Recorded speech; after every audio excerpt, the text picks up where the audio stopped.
بالور و هانو رشید شرچیانه لسیرتی دبی برای من بالور آویش 7 کیلو گوشته ببو هر مالی بده 60 برای گوش مرچه کرد دبی برایم اما مال یا مواد برایم به مالی جای برایم به مال یا مواد برایم به مال تمام دبی بعیبک سری قبران باید دبی چه دبی سری قبران تمالی تی نبضارو کند لیدیش خوره تی باری تی دوش بشیف سوار و برنجه او کلو گوشته تی دوی ستی دوی ها دوی که گوشته چی؟ دوی که 7 کیلو گوشته پاس کریم دا بالون گو باره مالک دستی بله شیوه ما چی که برای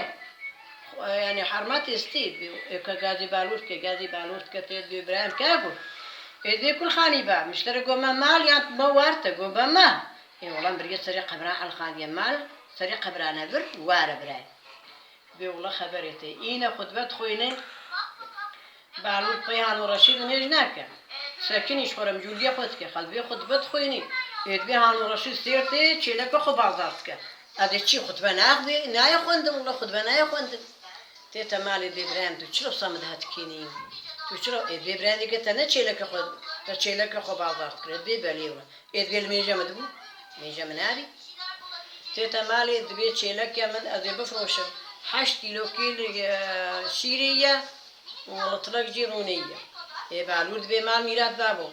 ولطلق رونية 8 كيلو شيرية تشرت فروشي ولا وشيلك ناير فروتن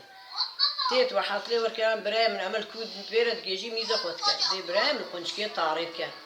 خبي يقول لك منكي طاريد تشرى عمل جبات يتكي بيت تمام يباري جبات خاملي ودم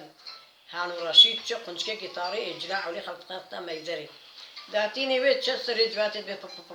خود که مال میرفت دیگه نتج من اگر خودی قنچکی تاری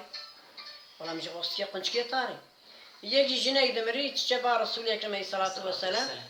دبی اشخور به جنم اچی بینم دبی انا با بالور کو بالور سر بیش چه با بالور نه صارو کان ده شک و طعام لیدی دبی جنم مریه بالور ذات ما بعد حبیب خودی گفت یا ربالی که اچیش خورم دیگه چک بینی تو زنی نورمال بيني أو زانير تشكت بيني هركت هذي هي خد شكت عامل دفتر تيجي والله حبيبي خليني تشتري في منك ذيك تشك بيني تو زاني نورمال بيني أو زانير تشكت بيني إيه قولي تي تمام بيجي تشتري إيه والله أذا قلت شو ده بحري كم كي أخي تشكر كم كي أخويا تشكر شكرا قصر تشكر زاني